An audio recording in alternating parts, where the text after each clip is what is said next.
Akulandirani pano pa Lahiri TV, ndi TV yanu yapamwamba. Perekani maganizo anu pa nkhani ziwiri. Pali age bill limit ikulowa ku parliament. Anthu ena akuti akulowesa anthu amalawi Congress Party, ndipo pali anthu ena akunena kuti akulowesa Dr. Kabambe. Pamene anthu ena akulowesa ma active ngati Aboni Kalindo ndi ena mwa iwo. Inu mukutipo bwanji kumbali yanu komanso nkhani ya Bushiri? Mukutipo bwanji? Tatiuzeni pa. Kani maganizo anu kuti anthu ena amve kuti Bushiri apite ku dziko la South Africa kapena asapite? Tiuzeni inu Malawi ndi chiganizo chanu mene mukumvera pa nkhani zonse takupasanizi. Hello. Kodi ajikulire age limit yo ayibwerese pamene akuona kuti tikupita ku chisankho. Kodi nthawi yonse anali kuti alamulira zaka zingati iwo ali paokha nasalimbana ndi munthu? Ndi zaka zingati zimene akhala iwo akulamulira? Bwanji atangolowa osabweresa zimene zibwanji? Parliament yoyambirira bwanji samabweresa zimenezi chisankho chisanayandikire? Koma kubweresa chaka chonchino wakuzoza kuti miyezi yasayochepa chisankho kusonyeza chani? Kutanthauza chani pamenepo? Amakhotiwo majaji ngati ali anthu woti Mulungu adawayika pamenepo ndi chisomo chake kuti mutumikire wanthu, muthandize wanthu, musogolere ndi kuwaunikira anthu muzovuta zina. Nkhani ayione bwino, ngati itazafikira ayione bwino. Osangoti poti ili ndi boma ndiye mwina nkutheka kuti awapasa kapena awalonjeza zina zake. Chifukwa Satana sotunaye amagwira ntchito munjira ngati imeneyi.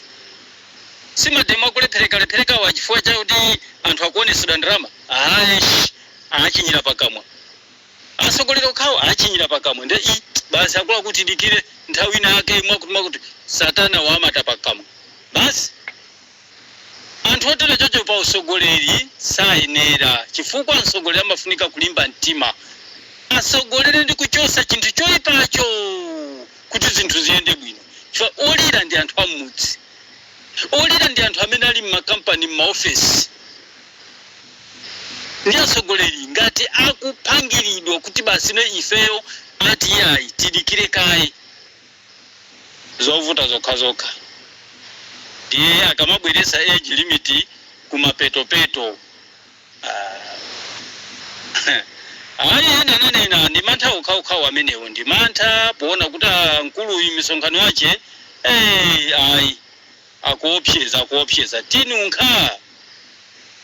Komanso soka kwa iwo amene atapite kumene ukaziphatika kuti tikhale ndi awa tingwese dadi ndi usatana okhaokha. Achitepo phunziro zachitika mbuyomu, atengerepo phunziro zimene zachitika mbuyomu.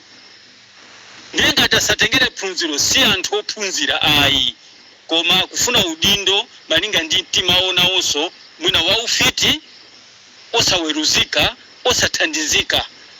Chokwa munthu ozindikira sibwezi akumapanga zimenezo ayi. Amakhala anthu oti sanapite kuma college koma ndikukhala ndi nzeru kapena mphamvu ya usogoleri wabwinobwinonso anthu so ndikumasangalala. Koma osati zimene tikuzionazi haya tiphatikiza ndi akuti hoya iyi ndi mapandeka hoya mwakuti inu Bushiri azibwera ku South Africa. Ana mondo achepe ku Malaiko. Bushiri ayenda kubwera ku South Africa. Ana mondo achepe ku Malaiko. Pamodzi ndi masapota zake azimaya akulankhula pa wayi na ndiyena amene akunsapota wonse abwere kuno South Africa. Zasarani kisitu zifuna ku Malawi ya. Munthu uyo kakhalidwe kamene wakhala ku South Africa ko tamene wakhala ku South Africa kunali zotani fa munthu olakwiridwa ku South Africa ndi Shepherd Bushiri. I was there. Kwashe ku South Africa I was there, I stayed there. Mwayiona ameneyo kwa Shepherd Bushiri has met of a lot of challenges ku South Africa. Ask a lot of Malawians. And the decision yoti kumutenga kunoko Shepherd Bushiri azibwerera ku South Africa amalawi ambiri sakondwa nazo zimenezo. Ngakhale ma South Africans ena zimenezo sakondwa nazo anda ndifuna ndikuuzeni. If you want to gain mileage, yona kuta tufuna tipange gain mileage, de khani pompo ndikuuzeni abumani. Mukhale pompo, amakoti mukhale pompo ndikuuzeni. I don't know kuti mufuna kusangalasa ndani, mufuna kuti wina akondwe ndani, komando khalani pompo. Ine ndi Charles Ben Longwe ndikugabaduleni pang'ono. Mwayiona? The person you consider a criminal, amene mukuntenga ngati kuti ndi criminal, azikankha milandu dziko lina. Kuziko kumene akupitako, ndi kumene amafuna kumupha pa filling station.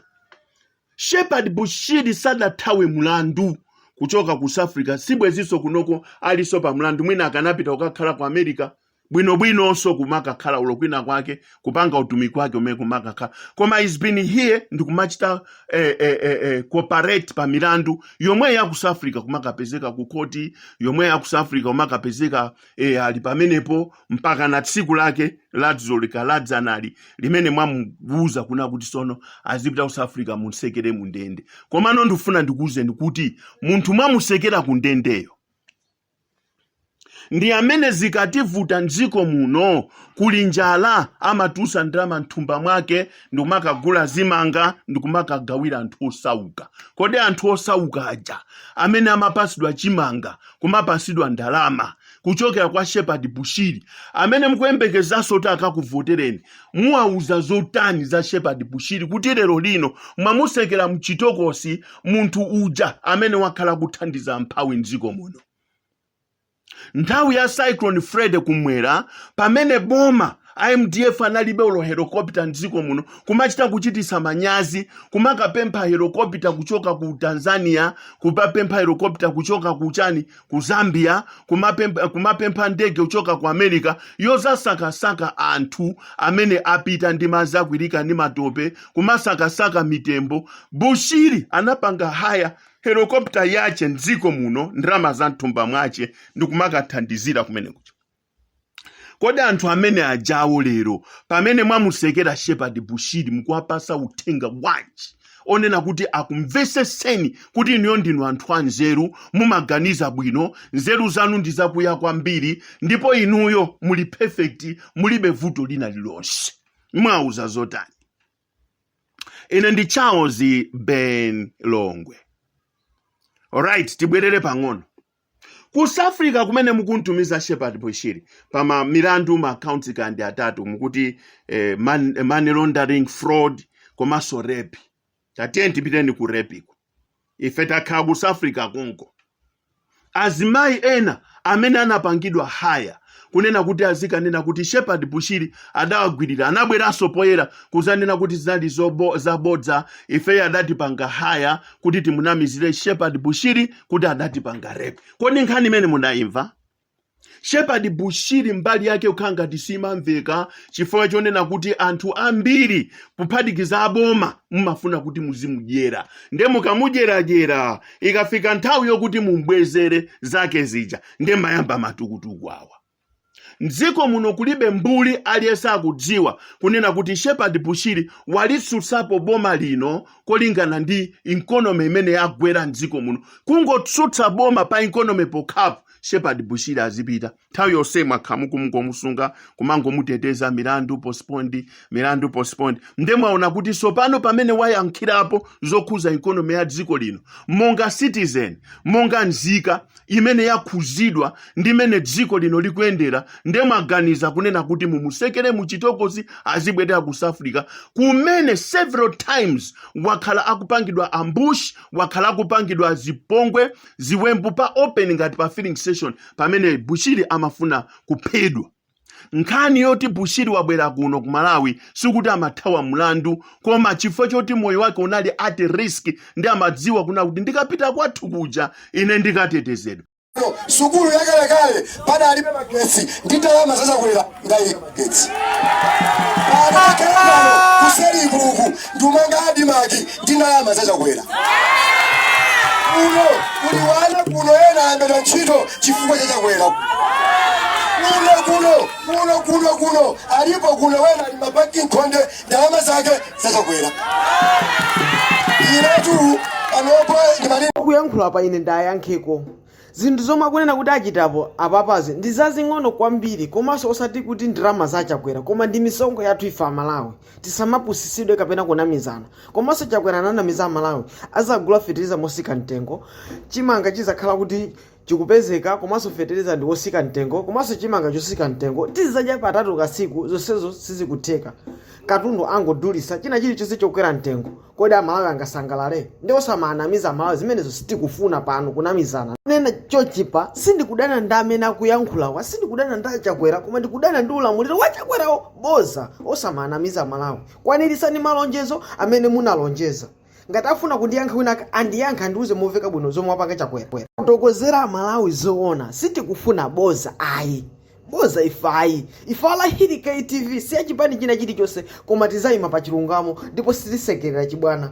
Ni maganizo anu amene mwaperekera ndi uthenga ufika kwa Malawi, koma mukamati kuti chiganizo chonena kuti Bushiri achoke dziko lino apite mayiko akunja chifukwa chonena kuti akubweresana moto, zimenezo zaboza. Tisamakhulupirire zinthu zaboza kapena chikhulupiriro chomwe sichingatithandize. Komanso kumbukira ndi Bushiri ndi munthu ofunikira kwambiri chifukwa ndi nzika ya dziko lino, komanso iye muziwe kuti amathandiza anthu, ndi munthu wachifundo, amathandiza okalamba pa mavuto osiyanasiyana amene timakumana nawo.